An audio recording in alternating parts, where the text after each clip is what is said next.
উজ্জয়িনীতে অবস্থিত মহাকালেশ্বর জ্যোতির্লিঙ্গ মহাদেবের তৃতীয় জ্যোতির্লিঙ্গ বলা হয়। এটা একমাত্র জ্যোতির্লিঙ্গ যেটা দক্ষিণমুখী। এই জ্যোতির্লিঙ্গ সম্পর্কে দুইটি গল্প পুরাণে বর্ণিত আছে, যেটা কিছু এই ধরনের হয়। বিষ্ণু পুরাণের কুটিরুদ্র সংহিতার 16 অধ্যায়ে তৃতীয় জ্যোতির্লিঙ্গ মহাকাল সম্পর্কে যে কথা বর্ণিত আছে, এর মতে অবন্তীনগরে এক বেদ কর্মরত ব্রাহ্মণ বাস করতেন। উনি উনার ঘরে অগ্নি আহ্বান করে প্রতিদিন আহুতি করতেন এবং বৈদিক কাজে লেগে থাকতেন।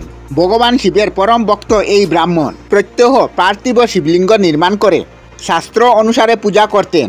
সবসময় আধ্যাত্মিক জ্ঞান অর্জনের জন্য এই ব্রাহ্মণের নাম বেদপ্রিয় ছিল। বেদপ্রিয় নিজে ভগবান শিবের পরম ভক্ত ছিলেন। তার সংস্কারের দ্বারা শিবের আশীর্বাদে 4 পুত্র সন্তানের জন্ম হয়। তারা পরম তেজস্বী ছিল। এই 4 পুত্রের নাম বেদপ্রিয়া, প্রিয়বেদ, সংস্কৃত ও সুবৃত ছিল। এই সময় রত্নদ্বীপ পর্বতে দূষণ নামে এক অধর্মিক অসুর বেদ ধর্ম তথা মুনি ঋষিদের উপর আক্রমণ করত। এই অসুর ব্রহ্মদেবের কাছ থেকে অজয়তার বরদান পেয়েছিল। সব দিকে ক্ষতি করার পর ওই অসুর একদিন 3 পবিত্র ব্রাহ্মণদের উপর আক্রমণ করে।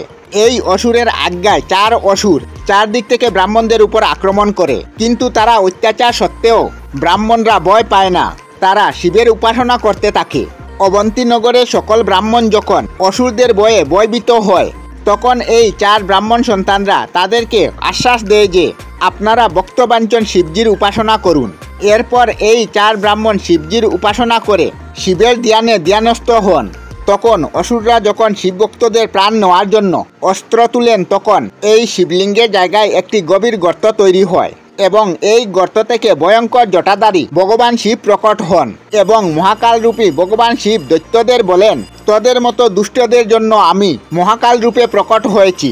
এইভাবে হুঙ্কার দিয়ে দৈত্যদের বশ্য করে দেন এবং দূষণের কিছু সেনাকে উনি মেরে দেন এবং এইভাবে মহাদেব দূষণ নামের অসুরকে বধ করেন। যেভাবে সূর্য উদয়ের সঙ্গে অন্ধকার দূর হয়, এইভাবে ভগবান আশুতোষ শিবকে দেখে সকল দৈত্যরা পালিয়ে গেল। তা দেখে দেবতারা মহাদেবের আরতি করে ও স্তুতি করে।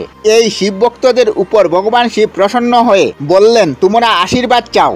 কালেশ্বরের কথা শুনে ব্রাহ্মণরা প্রণাম করে বললেন, অসুরদের শাস্তি দেওয়া মহাকাল শম্ভু, আপনি আমাদেরকে এই সংসার থেকে মুক্ত প্রদান করুন এবং পৃথিবীর সকল মানুষকে কল্যাণ প্রদানের জন্য এখানে প্রতিষ্ঠিত হন প্রভু। আর আপনি এখান থেকে মানুষদের আশীর্বাদ দিয়ে উদ্ধার করুন প্রভু।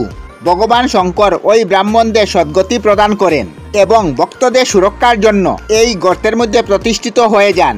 এই শিবলিঙ্গের চতুর্দিকে 3 কিলোমিটার ভূমি লিঙ্গরূপী ভগবান শিবের স্থান হয়ে যায়। এইভাবে ভগবান শিব মহাকাল রূপে পৃথিবীতে আবির্ভূত হন, আর এটি হলো মহাকালেশ্বর জ্যোতির্লিঙ্গ। আমরা আমাদের চ্যানেলে সব ধরনের ভিডিও আপলোড করি, যেমন ব্লগ, নিউজ, কুকিং ভিডিও, ধার্মিক আলোচনা ইত্যাদি। যদি আপনারা এই ধরনের ভিডিও দেখতে পছন্দ করেন, তাহলে এই চ্যানেলটি নিশ্চয়ই সাবস্ক্রাইব করবেন। আমি আপনাদের সাথে বিদায়ক না, আজকের মতো বিদায় নিলাম। আর ভিডিওটি ভালো লাগে লাইক, শেয়ার ও কমেন্ট করবেন। ভিডিওটি সম্পূর্ণ দেখার জন্য অশেষ ধন্যবাদ।